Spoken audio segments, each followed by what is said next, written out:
this Monday marks the start of Mental Health Awareness Week, and former British rower Sir Steve Redgrave has opened up about his mental health. The multiple Olympic champion spoke about how he's battling against depression after finding out his testosterone levels have fallen, and we're delighted to be joined by Sir Steve Redgrave himself. Steve, thank you very much indeed for taking the time to join us this morning. Do you just want to tell us what mental health issues that you suffered, and was this as a consequence of sort of ending your rowing career? It's quite common for athletes because they tend to retire relatively early. And sort of focusing on what comes next. I was quite lucky when I retired, is that within weeks I got involved in the bid for the 2012 Olympics. So my Olympic dream moved on from being a competitor to try and bring it to the UK for the celebrations that we had in 2012. But certainly when the cauldron went out at the Paralympics, is that there was this sort of feeling of what happens next, the sort of element of my Olympic dream from a 14-year-old through to a 50-year-old as I was in 2012, of what do I do next? And that is pretty common within sports people. But I just thought it was sort of an age thing in some ways. I'm now in my 60s.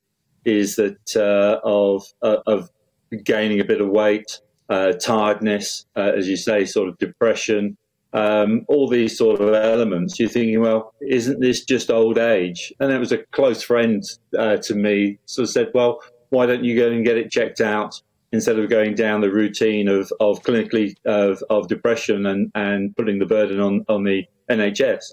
Is that have a simple blood test. And to see, and to my surprise, that I came out with low testosterone, and so I'm now going through a process of boosting my testosterone up to hopefully sort of counter some of those issues. And you talk about men needing to talk more about it. Women definitely talk more about it. Men need to. I mean, because you probably were thinking to yourself for a long time, well, I'm going to have a huge come down. I've been this sort of 5 times winning Olympic sort of medalist. So how do I fill my time? So tell us about this. Men need to talk more.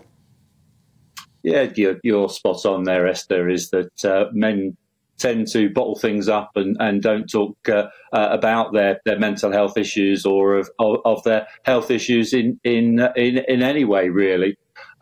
Females are very good at communicating with each other and talking about the situation that they may be in. Men will take the mickey out of each other, so we tend not to discuss things like that. Yeah, Steve, I mean, I was thinking about what if you think the government should be doing anything about this. Is this something that you'd like to see a minister for men or something? You know, there's a minister that's responsible for women's health. I just wonder whether you thought that as a consequence of that, there should be a minister responsible for promoting men's health and men's well-being in the same way, or whether it's just for individuals to sort out for themselves.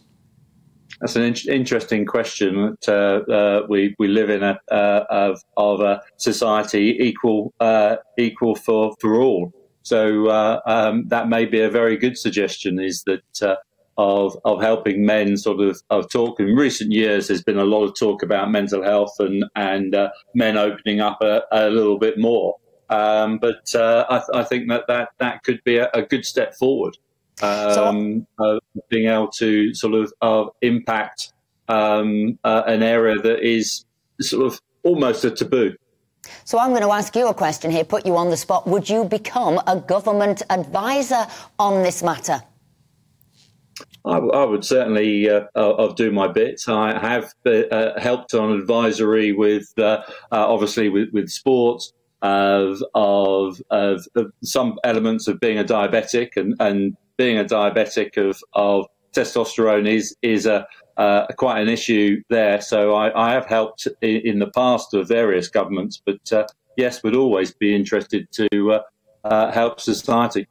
And also you helped with the Olympics as well, the Olympic bid in the UK. So I think you're the man, and I'm proposing you here and now to do that. Steve, I just finally, I mean, you are Britain's outside of cycling, you're Britain's most successful Olympian ever. And I just wonder, when you're looking back on your career, I know you've had all these sort of mental health issues, and it's brilliant that you've got the courage to come on and talk about that, and I think that'll inspire lots of other people, hopefully, to do the same. But you must look back on that career with an enormous amount of pride. Is there any of those 5 gold medals that you won that you're particularly satisfied about? Maybe the last one.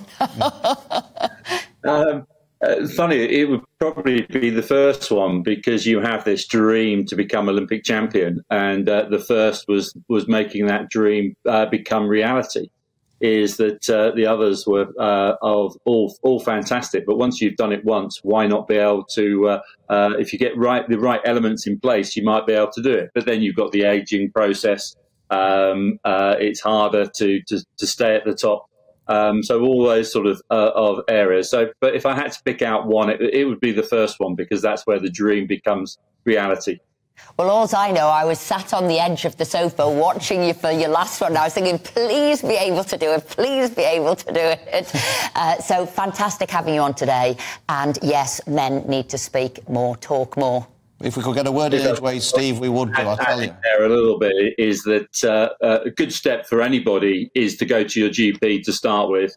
I'm involved with a company called testosterone, which have a wonderful website. There's loads of information on there. So go to testosterone.com and find out a lot more information. But open up and do something about it. Don't just sit around of feeling more depressed about your depression.